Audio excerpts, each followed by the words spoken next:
Hello' everyone, মই মৃণাল ভাগৱতী Bapuji high school অভয়পুৰীৰ সহকাৰী শিক্ষক। মোৰ এই ভিডিঅ'টো ক্লাছ 10ৰ ছাত্ৰ ছাত্ৰীসকলৰ বাবে প্ৰস্তুত কৰিছোঁ। ইয়াত মই তোমালোকৰ গণিতৰ পাঠ্যপুথিৰ ৰিভিজন যিটো চেপ্টাৰ আছে পুনৰ আলোচনা, ইয়াৰ বিষয়ে কিছু কথা আলোচনা কৰিম। ইয়াত তোমালোকৰ যিখিনি কথা আছে এই কথাবিলাক তোমালোকে আগতে পাই আহিছা, তথাপিও এইবিলাকৰ বিষয়ে তোমালোকক ইয়াত মনত পেলাই দিবলৈ যত্ন কৰা হৈছে আৰু ইয়াৰ লগত এই কথাবিলাকৰ লগত ৰিলেটেড কিছুমান ইয়াত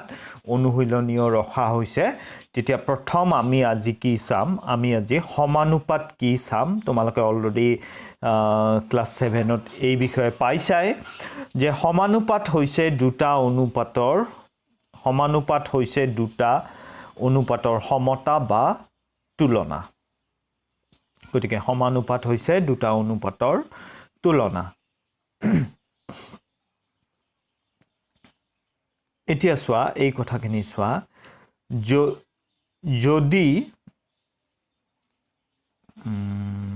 দেখা পাইছানে? এইখিনি চাবা, যদি A:B = C:D হয়, তেন্তে A, B, C আৰু D ৰাশিকেইটাক সমানুপাতত থকা বুলি কোৱা হয়। তাৰমানে কি? যদি A:B মানে এই অনুপাতটো C:D অনুপাতৰ সৈতে সমান হয়, তেতিয়াহ'লে A, B, C, D ৰাশিকেইটাক আমি কিহত থকা বুলি ক'ম? সমানুপাতত থকা বুলি ক'ম। আৰু এই কথাখিনি আমি কেনেকৈ লিখিব পাৰোঁ? এনেকৈ চোৱা, সমানুপাতৰ মাজত কি চোৱা, A:B তাৰপিছত C:D, মাজত কি আছে? এনেকুৱা আছে। এইটো হৈছে আমাৰ সমানুপাতৰ চিম্বলটো। ঠিক আছে? আৰু তাৰমানে আমাৰ এইখিনি A:B = C:D, তাৰ পৰা আমি কি পাওঁ? A/B = C/D, তাৰ পৰা আমি কি পাওঁ? অকণমান এইপিনে আনিলে চাবা, এইটো AD = BC পাওঁ। এতিয়া তোমালোকে ইয়াতে মন কৰাচোন,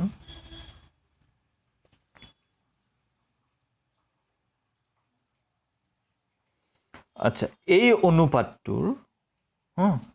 অনুপাতটোৰ তোমালোকে কাষত কি আছে চোৱা, এইটো আৰু এইটো A আৰু D ছাইডত আছে আৰু B আৰু C মাজত আছে। এতিয়া এই ছাইডত থকা দুটা কি? AD আৰু ছাইডত মানে প্ৰান্তত, আৰু এই মাজত থকা দুটা B আৰু C। গতিকে ইয়াতে আমি কি পাইছোঁ চোৱা, AD = BC পাইছোঁনে এইখিনিত বজ্ৰ পূৰণ কৰাৰ পিছত? গতিকে আমি কি ক'ব পাৰোঁ যে প্ৰান্ত দুটাৰ পূৰণফল, তাৰমানে AD, এই A আৰু D প্ৰান্ত দুটাৰ পূৰণফল = মাধ্য দুটাৰ পূৰণফল। মাধ্য মানে এইটো মাজত আছে, এইকেইটা মাধ্য দুটাৰ পূৰণফল। গতিকে সমানুপাতত থাকিলে এইখিনি কথা হ'ব। বা আমি যদি এনেকৈ দেখুৱাব পাৰোঁ যে দুটা অনুপাত দিয়া আছে, তাৰ প্ৰান্ত দুটাৰ পূৰণফল মাধ্য দুটাৰ পূৰণফলৰ সৈতে সমান দেখুৱাব পাৰোঁ, তেতিয়া আমি কি ক'ব পাৰিম যে সেইকেইটা ABCD সমানুপাতত থাকিব, বা আমাক দিয়া যিকেইটা সংখ্যা সেইকেইটা সমানুপাতত থাকিব। ঠিক আছে?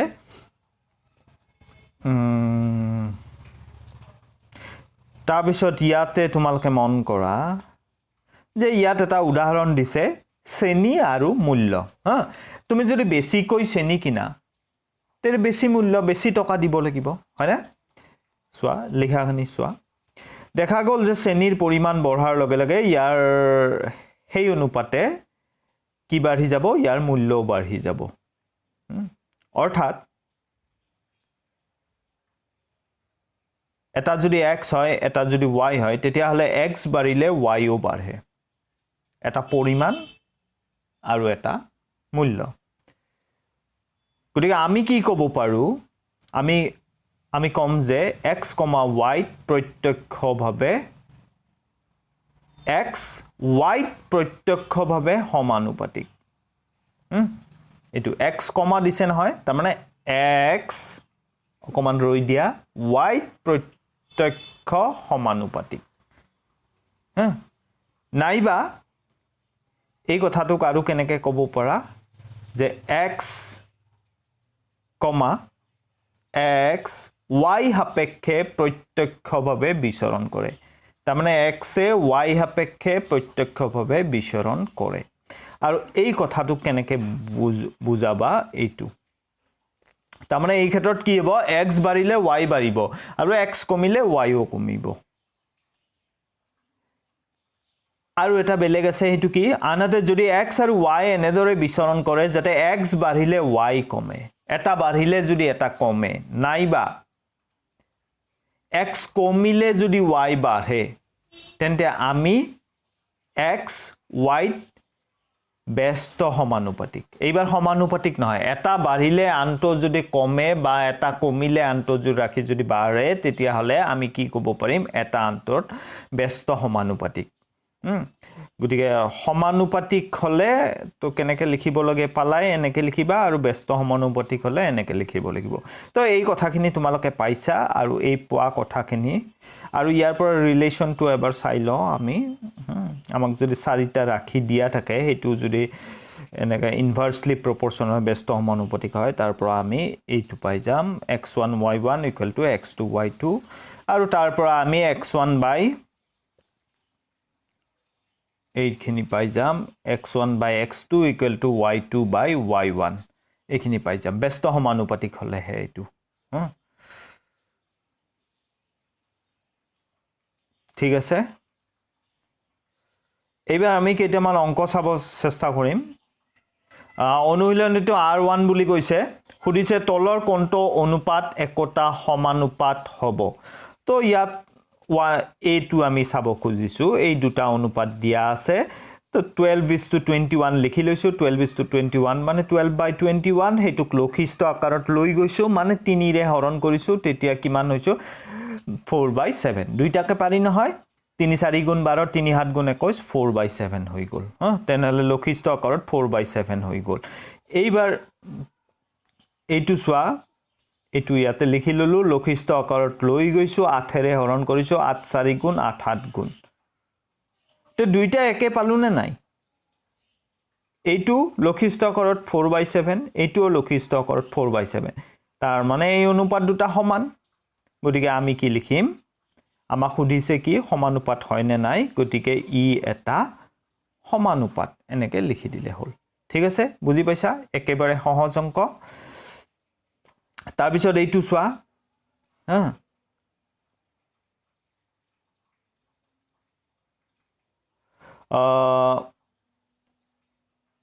18:30 তাৰ মানে এইটো নিছো তাৰ পিছত আমি কি হেৰে হৰণ কৰিছো 2 ৰে কাটিছো 2 ৰে কাটতে 2 9 গুণ 18 2 15 গুণ 30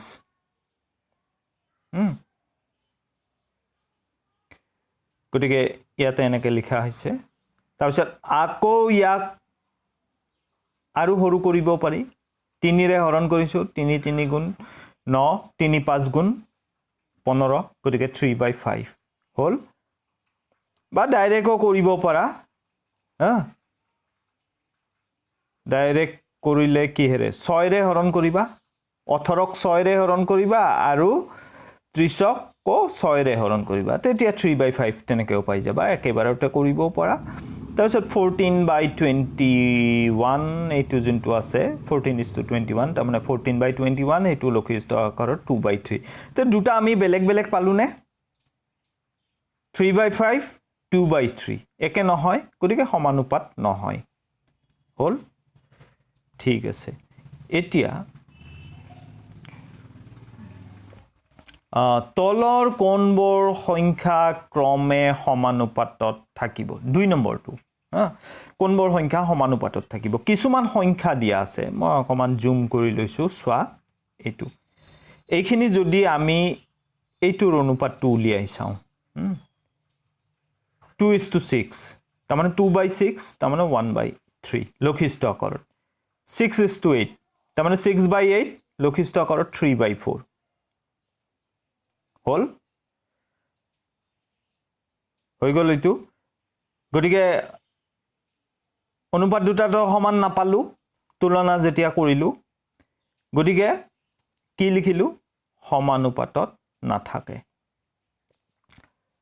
তাৰপিছত b2 চোৱা 2b2 ইয়াতে কেইটামান সংখ্যা দিছে 10 20 30 60 আমি এইটো আৰু এইটো ললো এইটো আৰু এইটো লৈ 10/30 হেতু লক্ষিষ্ঠ আকাৰত 1/3 দহেৰে হৰণ কৰিছো হৰ আৰু লব দুইটাকে 20/60 লক্ষিষ্ঠ আকাৰত 1/3 20ৰে হৰণ কৰিছো হৰ আৰু লব দুইটাকে এইটো পাইছো তাৰ মানে এই অনুপাত দুটা আমি কি পালো সমান পালো 1/3 না লক্ষিষ্ঠ আকাৰত গতিকে সংখ্যা কেইটা আমাৰ কি সমানুপাতত আছে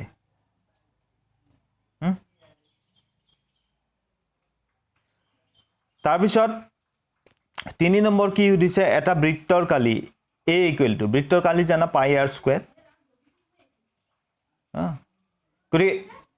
এই পাইটো হৈছে ধ্ৰুৱক পাইটো ধ্ৰুৱক পাইৰ মান আমি কি লওঁ 22/7 বুলি ধৰো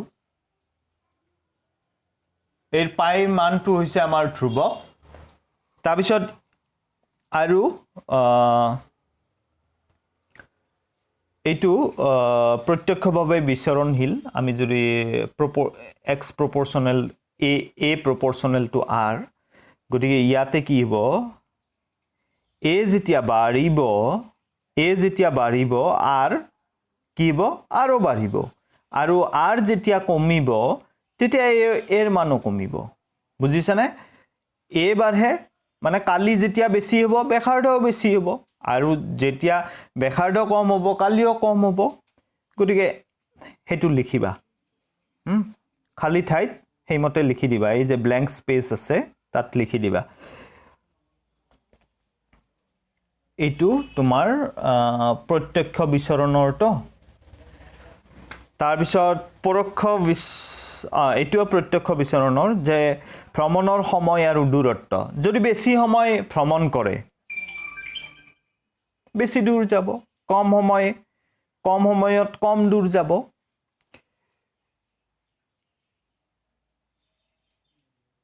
গতিকে ইয়াতে এই t আৰু d এবে খালি ঠাইত কি হ'ব ইয়াতে প্ৰত্যক্ষভাৱে কাৰণ t বাঢ়িলে d ও বাঢ়ে t কমিলে d ও কমে তাৰ পিছত কি কৈছে t টো যদি 6 হয় d কি হ'ব এটো আমি চাই লওঁ আচ্ছা t টো কিমান 6 তেতিয়া d কি হ'ব কিন্তু এইখিনি চোৱা t ৰ মান যেতিয়া 1 তেতিয়া d ৰ মান 4 তাৰ মানে আমাক t by d কিমান দিছে 1/4 তাৰ পিছত প্ৰশ্নটোত আমাক এতিয়া কি সুধিলে t6 হলে আছে নে t6 হলে d কিমান হ'ব এতিয়া এইটো t ৰ ঠাইটো সৰি এনেকে ওপৰত চোৱা t ৰ ঠাইটো 1 আছে নে হে 1 টো আমি 6 বনাম 6 বনোৱাৰ কাৰণে 1 টো কিমানেৰে পূৰণ কৰিব লাগিব 6 এৰে তেতিয়া হলে তলত কিমান আছে 4 আছে হে 4 টো কৰ 6 এৰে পূৰণ কৰিব লাগিব এই কথাখিনিকে ইয়াত লিখা হৈছে চোৱা এতিয়া যদি 4 টোক আমি 6 এৰে পূৰণ কৰো 24 হ'ব আৰু এটোটো 6 হলে তাৰ মানে আমি কি লিখিব পাৰো t যদি 6 হয় d হ'ব 24 তাৰ পিছত c টো কৈছে c যদি d যদি 28 হয় d 28 আগৰ দৰে t by d 1/4 এই d কোড আছে এই তলৰটো d হয়না 4 এই 4 to 28 বনাব লাগে 4 to 28 বনাব কাৰণ d = 28 হলে বুলি আছে না গতিকে 4 to যদি আমি 28 বনাও তেতিয়া তাক কিমানেৰে পূৰণ কৰিব লাগিব 7এৰে গতিকে ওপৰটো 7এৰে কৰিব লাগিব চোৱা তল ওপৰ দুইটাক 7এৰে মাল্টিপ্লাই কৰা হৈছে 7এৰে মাল্টিপ্লাই কৰোতে ওপৰত 1 * 7 7 আৰু তলত 4 * 7 28 হৈ গৈছে তাৰ মানে আমি কি ক'ব পাৰো এইখিনি হৈছে d = 28 হলে t = কিমান হ'ব 7 হ'ব তেতিয়া হলে এইটো আমাৰ হৈ গল তাৰ পিছত আমি সাম এতিয়া 4 নম্বৰটো p proportional to q দিয়া আছে প্ৰত্যক্ষভাৱে বিচৰণশীল আৰু p6 হলে q 30 এতিয়া p2 তেন্তে q ৰ মান কিমান এইটো লাগে 4 নম্বৰটো গতিকে p6 হলে q30 p/q আৰু ইয়াতেও p/q দুইটা অনুপাত একে হ'ব নহয় গতিকে p মানে যদি 2 হয় এতিয়া p2 হলে q2 কি হ'ব হেতু দিছে চোৱা এখিনি চোৱা p6 হলে q30 p2 হলে q ৰ মান কিমান হ'ব হেতু দিছে তো হেতুৰ কাৰণে আমি এনেকে লিখি ললো এইখিনি তাৰ মানে এনেকুৱা ধৰণৰ কথা চাবা দে p1/q1 = p2/q2 ধৰিব পাৰিছে নে অসুবিধা হৈছে আচ্ছা ইয়াতে মই লিখি দিছো এইটো p1/q2 = p2/q2 এনেকেও ভাবিব পাৰা এই ইয়াৰ p1 অৰ্থাৎ 6 লিখিছো এইটো 30 লিখিছো তাৰ পিছত এইটো আমি 2 লিখিছো আৰু এইটো q2 বা q বুলি লিখিছো ৰিলেশনটো জানিলে হ'ল ন বাকি তুমি ৰাফ ওয়াৰ্ক কৰিহে কৰিবা এইটো তাৰ পিছত বজ্ৰ পূৰণ কৰিছো তাৰ পৰা 6q = এইটো তাৰ পৰা q = এইখিনি তাৰ পৰা q = 10 পাই গলো তেনেহলে হৈ গল এইটো আমাৰ তাৰ পিছত 5 নম্বৰটো কি কৈছে তালিকাখনৰ খালি ঠাইত y ৰ মান এই তালিকাখন অলপমান মন কৰাচোন ইয়াতে চোৱা এটো x to 1 থাকতে y ৰ মান কিমান হৈছে 32 x ৰ মান যেতিয়া 2 লোৱা হৈছে তেতিয়া y ৰ মান কি হৈছে 16 তাৰ মানে আমি এইখিনি চাই পিনে কি ক'ব পাৰো যেতিয়া x ৰ মানটো বাঢ়িছে তেতিয়া y ৰ মান কিন্তু বাঢ়া নাই কমিছে তাৰ মানে এইটো পৰোক্ষভাৱে বিচৰণশীল ইনভাৰ্সলি প্ৰপোৰ্শনেল ঠিক আছে গটিকে এতিয়া আমি কি কৰিম এটো উলিয়াব লাগে না 5 নম্বৰটো গটিকে আমাৰ এইখিনি আছে x1/x2 = y2/y1 এইখিনি মনত ৰাখিবা এইখিনি কোড এইখিনি মই আগতে কল্লো নহয় আৰম্ভণিতে এইছোৱা এইখিনি মই আৰম্ভণিতে ইয়াতে কৈ দিছো এইখিনি পৰোক্ষভাৱে বিচৰণশীল হলে x1/x2 = y2/y1 গতিকে হেই মতে মানবিলাক ইয়াতে বহাই দিয়া হৈছে হেই মতে ইয়াতে মানবিলাক বহাই দিছো y2 টো নাজানো এটো উলিয়াব লাগে তাৰ পিছত এইখিনি পালো তাৰ পৰা y2 = 4 পালো তাৰ মানে আনসাৰটো c হ'ব আগৰটো মাল্টিপল চয়েস আছিল আনসাৰটো আমাৰ কি আছিল c আছিল হৈছে তে আশা কৰো তোমালোকে এই কথাখিনি বুজি পাইছা আগতে পোৱা কথা তথাপিও এবাৰ চাই লবা যেটো পৰীক্ষাত ইয়াৰ পৰা প্ৰশ্ন আহিব গতিকে তোমালোক আটাইলৈকে ধন্যবাদ জনাই আদিৰ ভিডিও ইয়াতে মই সামৰিছো